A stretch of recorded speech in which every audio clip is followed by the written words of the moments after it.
মতিউর রহমান রেন্টু একটা বই লিখেছিলেন আমার ফাঁসি চাই এই নামে।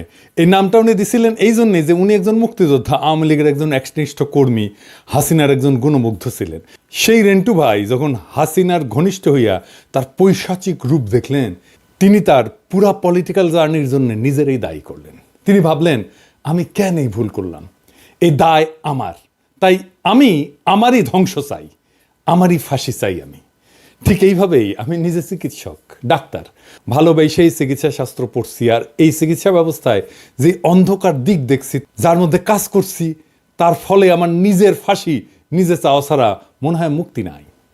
তবে আমি এটাও মনে করি, যে কোনো দেশের স্বাস্থ্য ব্যবস্থার মধ্যে ওই দেশে পরিবর্তনের চাবিকাঠি লুকায় আছে। আমি এই স্বাস্থ্য ব্যবস্থার সংকট নিয়ে কথা বলতেছি। এই সংকট কাটানোর জন্য এক বিপুল কাজ আমাদের করতে হবে। বাংলাদেশের স্বাস্থ্য ব্যবস্থার সংকট এবং সেটা থেকে উত্তরণের পথ নিয়ে সংস্কারের লক্ষ্যে একটা কমিটি হয়েছে, তারা কাজ করতেছেন। মন্ত্রণালয়ের দায়িত্ব আছেন আমার বন্ধু এবং গুরুজনেরা, তাই এটা আমার দায়িত্ব। আমি স্বাস্থ্য ব্যবস্থার সংস্কার নিয়ে আমি এই মন্ত্রণালয়কে, এই সংস্কার কমিটিকে আমি সাহায্য করব। 2টা এপিসোড করছি, আরও করব। আমি খুবই অবাক হয়েছি, অসংখ্য মানুষ সেই এপিসোডগুলো দেখছে। তার মানে স্বাস্থ্যের মতো বিষয় মানুষের বিশেষ আগ্রহের জায়গা। বাংলাদেশের পুলিশ আর ডাক্তারেরা কিছু মনে করবেন না, বাংলাদেশে এমন কোনো পরিবার নাই যারা স্বাস্থ্য ব্যবস্থা বা পুলিশ দিয়ে ক্ষতিগ্রস্ত হয় নাই। তার মানে এই দুই জায়গায় কি বিপুল আর ব্যাপক মনুমেন্টাল টাস্ক আছে সংস্কারের, সেটা সংশ্লিষ্টরা বুঝতে পারতেছেন কিনা জানি না। কিন্তু আমার মনে হইল যে আমি যেই পাটাতনে দাঁড়ায় সলিউশনগুলো দিয়ে বলতেছি আগের 2 এপিসোডে, সেই পাটাতনে না দাঁড়াইলে আমার সলিউশনটা আমি কেন দিছিলাম সেটা বোঝা যাবে না। আমার সলিউশন কোনো সেন্স মেক করবে না যতক্ষণ পর্যন্ত না যে ইতিহাস বোধের উপরে দাঁড়ায় আমি সলিউশনগুলোর কথা বলতেছি, সেই একই ইতিহাস বোধের উপরে আপনারাও দাঁড়ান, ডাক্তাররাও দাঁড়ায়, স্বাস্থ্য মন্ত্রণালয় দাঁড়ায়, সংস্কার কমিটি দাঁড়ায়। আসেন আমরা আদি ইতিহাস থেকে শুরু করি, চিকিৎসা ব্যবস্থা আর তার বিবর্তনের ইতিহাস দেখি। কোন ভাঙাগড়ার মধ্যে দিয়ে গেছে সেই চিকিৎসা ব্যবস্থা, আজ আমরা যার উত্তরাধিকার। এই চিকিৎসা ব্যবস্থার ফিলোসফিক্যাল জার্নিটা কি, আসেন সেইটা আমরা বুঝে দেখি। সারা দুনিয়াতে স্বাস্থ্য ব্যবস্থার মেরুদণ্ড চিকিৎসক, অথচ এই চিকিৎসকদের বিরুদ্ধে মানুষের পর্বত প্রমাণ অভিযোগ। যে সুস্থ হয়ে বাড়ি যায় সে অভিযোগ করে, যে যায় না সে তো করবেই। তবে এই যে অভিযোগগুলা, এটা যে শুধু বাংলাদেশে তা না, এটা সারা দুনিয়ার চিত্র। কারণটা কি? কারণটা হচ্ছে যে চিকিৎসা শুধু বিজ্ঞান না, এটা একটা আর্ট। সেবাগ্রহীতা হিসেবে থাকে একজন রক্ত মাংসের জীবন্ত মানুষ। সে মানুষটা বাকি সব মানুষের চাইতে আলাদা। তার আলাদা জীবন আছে, সম্পর্ক আছে, স্মৃতি আছে, শিক্ষা আছে। এই বিপুল বৈচিত্র্যকে মায়া দিয়ে, মমতা দিয়ে, দক্ষতা দিয়ে, বিজ্ঞান দিয়ে ম্যানেজ করাটা খুবই জটিল একটা কাজ। এই জটিল কাজটাই করেন ডাক্তার। 2008 সালে হলিউডে একটা সিনেমা হয়েছিল, নাম নাইটস ইন রোদান্থ। সেই সিনেমার নায়ক রিচার্ড টেফানি গেইর অভিনয় করছেন একজন ডাক্তারের ভূমিকায়। সিনেমায় ওই ডাক্তারের নাম হচ্ছে ডাক্তার ফ্লেনার। ডাক্তার ফ্লেনারের হাতে সার্জারির সময় তার এক বৃদ্ধা রোগী সার্জারির বেডেই মারা যায়।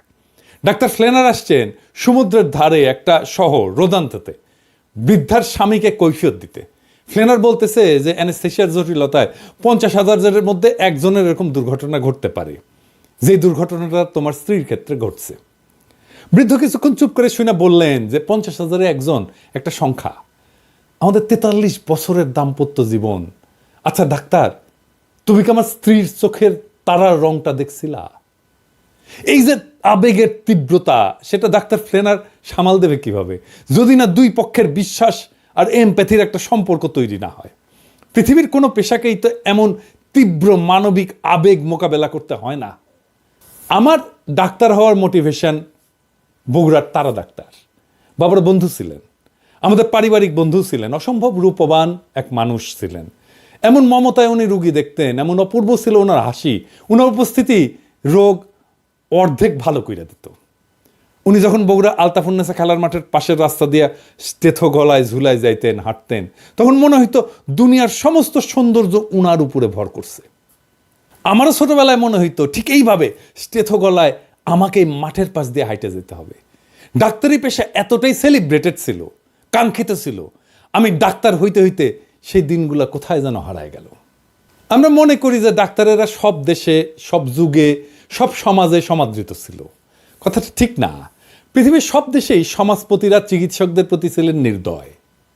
এই ভারতবর্ষে চিকিৎসকরা রোগীর বাসার সামনের দরজা দিয়ে ঢুকতে পারতেন না, তাদের ঢুকতে হইতো যেই পথে ম্যাথরেরা বাসার বর্জ্য নিয়ে যাইত। গ্রিসের চিকিৎসককে মনে করা হতো নিচু জাতের কারিগর। রোমান সাম্রাজ্যের চিকিৎসকদের কাজ দেওয়া হতো দাসদের। শেক্সপিয়ার চিকিৎসকদের চিটার্স, মাউন্টেব্যাক্স বলছেন। মাউন্টেব্যাক্স মানে হয়েছে প্রতারক আর কি। ভলতেয়ার বলছিলেন চিকিৎসক তারাই যাদের ওষুধ সম্পর্কে জ্ঞান সামান্য, রোগ সম্পর্কে আরও কম, আর রোগী সম্পর্কে কিছুই জানে না। সেই ভলতেয়ার, যিনি এক বুদ্ধিবৃত্তিক বিপ্লবের জমিন তৈরি করবেন আধুনিক দুনিয়ায়, সেই ভলতেয়ার ডাক্তারদের কি ভাবতেন দেখেন। 1301 সালে বাংলা সাহিত্যপত্র চিকিৎসা সম্পর্কে লিখতেছে, এখন দেখিতে পাওয়া যায় যে কোনো লোক জমিদারি সেরাস্তায় কার্য করিতেন অথবা পণ্ডিতি করিয়া আসিতেছেন, মধ্যে খেয়াল হইল নিদান শাস্ত্র পড়ি। তিনি নিদান শাস্ত্র কিছুদিন পড়িয়া বিশেষ একটি উপযুক্ত সাইনবোর্ড লিখিয়া একজন সুচিকিৎসক হইয়া পড়িলেন। ব্যাবিলনের শাসক হাম্বুরাবি একটা অদ্ভুত আইন করছিল, সার্জারিতে ভুল হইলে ডাক্তারের হাত কেটে নেওয়া হবে। মধ্যযুগে পশ্চিমা সাহিত্য বাচাল, ভার, অর্থলোভী, অপদার্থ চিকিৎসকদের নিয়ে কৌতুকের সরাসরি।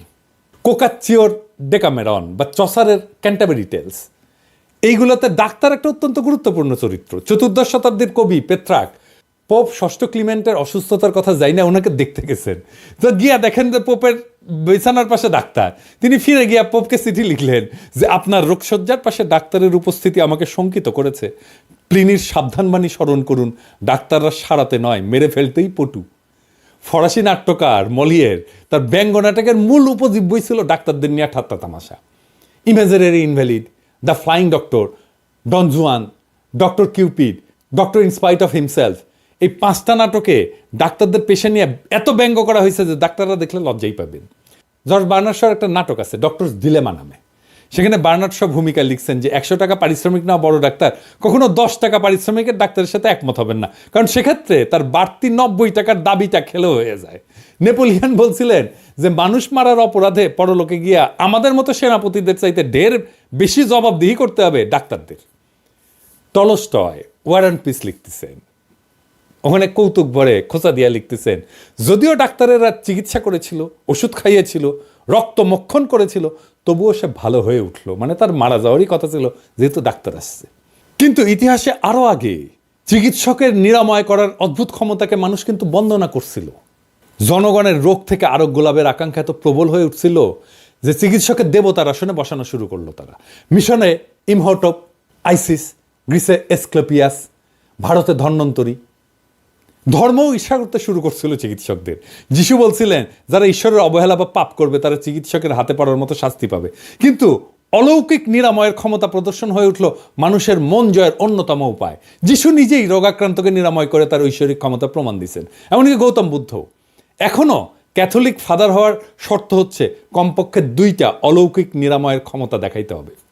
চিকিৎসার সাথে অলৌকিকত্ব আর চিকিৎসককে দেবত্ব আরোপ করার ফলে লাভ হইল না চিকিৎসকের বা চিকিৎসাবিদ্যার, কারণ চিকিৎসক তো দেবতা না, তার মধ্যে কোনো ঐশ্বরিক ক্ষমতাও নাই। চিকিৎসকের কাছে মানুষের প্রত্যাশা এত উঁচুতে পৌঁছাইল যে সেদিন থেকে চিকিৎসকরা হেরে গেলেন সেই খেলায়। তারপরেই এইভাবে মধ্যযুগের সাহিত্যে চিকিৎসকদের এই অবস্থা। তবে এই অবস্থার আবার পরিবর্তন হইল অষ্টাদশ শতাব্দীর শেষ দিকে। তখন কলোনি মাস্টাররা যাচ্ছেন সারা দুনিয়ায়, নতুন নতুন যুদ্ধবিগ্রহ লেগেই আছে। সেই প্রথম ব্যাপকভাবে সেনাবাহিনীতে নেওয়া হতে থাকলো তরুণ ডাক্তারদের। ছড়ায় ছিটিয়ে থাকা ডাক্তাররা একটা সুসংগঠিত বাহিনীর সদস্য হয়ে ছড়ায় পড়লো সারা দুনিয়ায়, মিশতে থাকলো সাধারণ মানুষের সাথেও। মানুষেরা দেখলো ক্ষমতাবান কিন্তু মাটির কাছাকাছি মানুষ। 19 শতকের মাঝামাঝি সৎ আদর্শবাদী চিকিৎসকদের দেখতে শুরু করলো পৃথিবী। সাহিত্য ছাপ পড়ল। 1872 সালে প্রকাশিত হলো জর্জ এলিয়টের মিডল মার্চ। তার নায়ক এক অসাধারণ আদর্শবাদী চিকিৎসক, টার্সিয়াস লিডগেট। লেখা হলো Madame Bovary, enemy of the people, যা থেকে সত্যজিৎ রায় বানাইলেন গণসত্য সিনেমাটা, doctor Pascal, Arrowsmith, Citadel, Plague. Bangla সাহিত্য লেখা হলো দত্তা, পথের দাবি, আরোগ্য নিকেতন, অগ্নি। সিনেমায় উত্তম কুমারের সবচেয়ে উজ্জ্বল চরিত্র অভিনয় ছিল ডাক্তারের চরিত্র, দেশপ্রেমিক, আদর্শবাদী, মহান পেশায় ব্রতী, নির্লোভ মহাপুরুষের প্রতিচ্ছবি। সেই সময়টাই ছিল চিকিৎসা পেশার স্বর্ণযুগ। আর আজকের বাংলাদেশের স্বাস্থ্য ব্যবস্থার সমস্যা আরও জটিল, কারণ পুরা সিস্টেম ভয়াবহ করাপশন ঢুকছে। রোগী ধরা দালাল, ডায়াগনস্টিক সেন্টারের কমিশন, হাসপাতালগুলোর রোগী ধরা বাণিজ্য, কিছু বড় বড় ফার্মাসিউটিক্যাল কোম্পানি একটা বড় অংশের ডাক্তারদের সাথে মাসোহারার সম্পর্ক, কিছু ডাক্তারদের মারাত্মক পেশাগত অদক্ষতা, রোগীদের সাথে দুর্ব্যবহার, আর এই সিস্টেমটাকে টিকায় রাখার জন্য গড়ে ওঠা কায়েমি স্বার্থবাদী গোষ্ঠী পরিস্থিতিকে জটিল থেকে জটিলতর করে তুলছে। মানুষ বুঝতে পারে যে এই ব্যবস্থা অত্যন্ত করাপ্ট, তাই সে মাঝে মাঝে তার ক্ষোভ ঝাড়ে ফ্রন্ট লাইনে থাকা ডাক্তারদের উপরে। অভিযোগ ভুল চিকিৎসার। ডাক্তাররা কেন ভুল চিকিৎসা করে? এর দায় কি শুধু ডাক্তারের? WHO বলে যে পশ্চিমা স্বাস্থ্য ব্যবস্থাতে 10% রোগী ভুল চিকিৎসার শিকার হন। চিকিৎসার ঝুঁকি থাকবেই। অত্যন্ত অভিজ্ঞ এবং যত্নশীল চিকিৎসকেরও ভুল হইতে পারে, কারণ প্রত্যেকটা রোগাক্রান্ত শরীর আপন বৈশিষ্ট্য অনন্য। শরীর সবসময় বইয়ের টেক্সট মাইনে চলে না, এটাই বিজ্ঞান। কিন্তু এই যুক্তি মানুষ মানবে কেন যদি তা একটা করাপ্ট সিস্টেমের মধ্যে থাকা একজন মানুষের কাছে শোনে? ডাক্তারদের সাথে আস্থার বিশ্বাসের সম্পর্ক তৈরি করতে 2000 বছর লাগছিল সভ্যতার। এই ইতিহাস যদি ডাক্তাররা জানতো তাহলে মাত্র 50 বছরের মধ্যে সেটাকে ধূলিসাৎ করে দিতে পারতো না। সেই জন্যেই স্বাস্থ্যের জন্য দরকার একটা ফাদার ফিগার। ডাক্তার জাফরুল্লাহ চৌধুরীর মতো, যে নিজে ডাক্তার, সমস্যাটা ভালো বুঝে, আবার জনতার সাথে সম্পর্কিত, মানুষ তাকে বিশ্বাস করে। এমন ফিগার ছাড়া আপনি স্বাস্থ্যে কোনো সংস্কার করতে পারবেন না। আমাদের দুর্ভাগ্য, যখন আমরা সংস্কার করতে যাচ্ছি তখন জাফর ভাই আমাদের মাঝে নাই। বিষয়টা আরো গভীরে যায় দেখি ডাক্তারদের তরফ থেকে তারা কোন জটিল সমস্যার মধ্যে থেকে কাজটা করে সেটা না জানলে শুধু দোষ দেওয়া সমস্যার সমাধান হবে না। প্রাচীনকালে চিকিৎসকরা রোগীর চিকিৎসা করতে করতে অভিজ্ঞতা সঞ্চয় করতেন। সেই সঞ্চিত জ্ঞান তিনি পরের প্রজন্মকে দিয়ে যেতেন। আর আজকে চিকিৎসক যখন রোগীকে চিকিৎসা দেন, রোগ নির্ণয় করেন, সেই চিকিৎসার পিছনে থাকে কোনো না কোনো গবেষণা। সেই গবেষণার উপরে ভর কইরা চিকিৎসক তার সিদ্ধান্ত নেন। কিন্তু খুবই উদ্বেগের ব্যাপার, চিকিৎসা ক্ষেত্রে গবেষণার ফলাফল যেটা দাবি করা হয়েছিল, অন্য গবেষকেরা সে একই পরীক্ষা করে সেই ফল পাচ্ছেন না। বিষয়টা আর একটু পরিষ্কার করে বুঝি। বৈজ্ঞানিক গবেষণার একটা মূল বিষয় হলো রিপ্রোডিউসিবিলিটি। তার মানে যে কোনো পরীক্ষা আবার কইরা দেখানো যেতে পারে, বারবার করলে একই ফল আসবে। এখানেই বিজ্ঞানের সাথে অন্য বিষয়ের তফাৎ। সেই কারণেই যেখানে এমনটা ঘটে না সেগুলোকে আমরা অবৈজ্ঞানিক বিষয় বলি।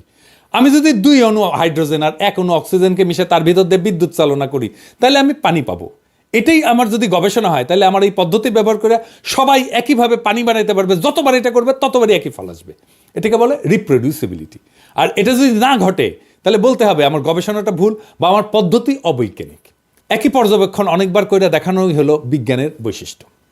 অথচ চিকিৎসা বিজ্ঞান সংক্রান্ত গবেষণায় ভয়ানক অবস্থা।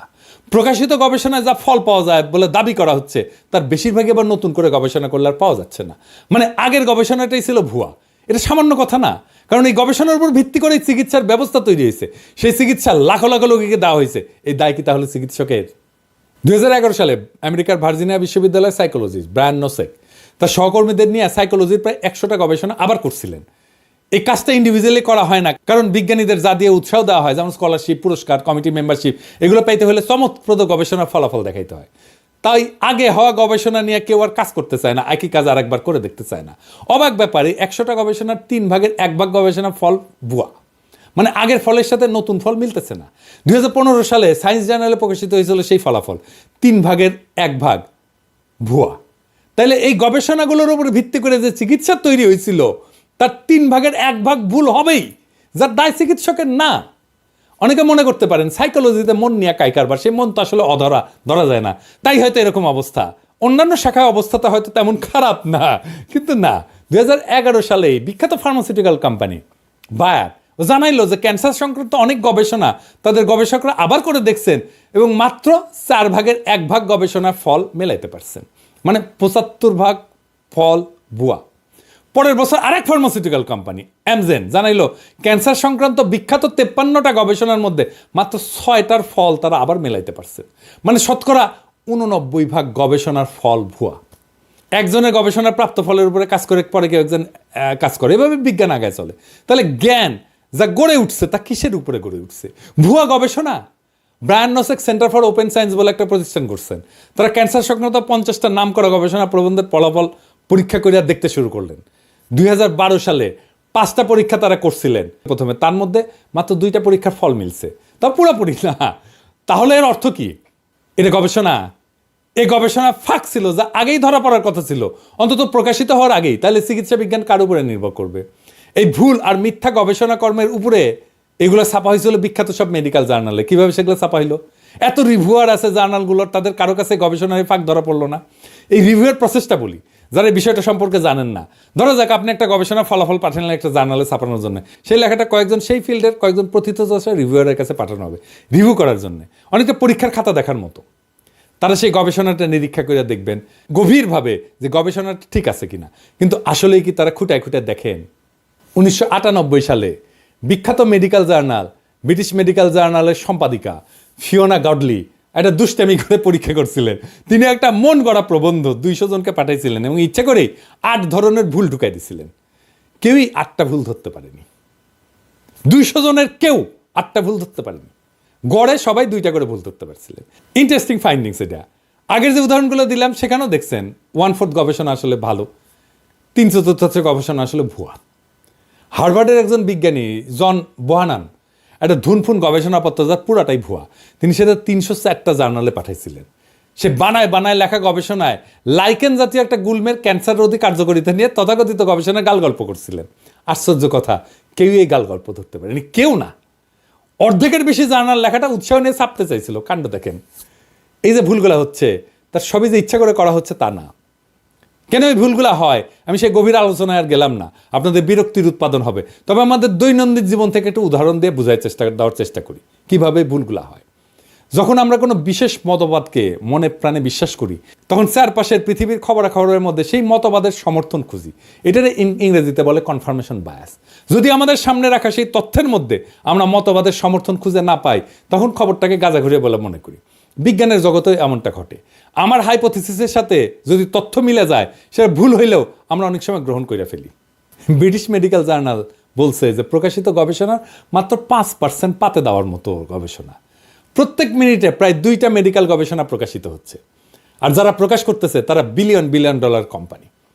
এলসেভিয়ার পৃথিবীর সবচেয়ে নামি মেডিকেল প্রকাশনা কোম্পানির বছরের সেলস 3 বিলিয়ন পাউন্ড আর প্রফিট প্রায় 1 বিলিয়ন পাউন্ড। এমনকি এরা ফার্মাসিউটিক্যাল কোম্পানির কাছ থেকে টাকা নিয়ে ট্রেস ছাপায়। আর 99% ডাক্তারেরা আসলে পড়ে না, আর বাকি 1% ডাক্তারেরা পড়তে পারে না গবেষণা কর্ম। তাই তাদের ইনফরমেশনের সোর্স হয়ে ওঠে ফার্মাসিউটিক্যাল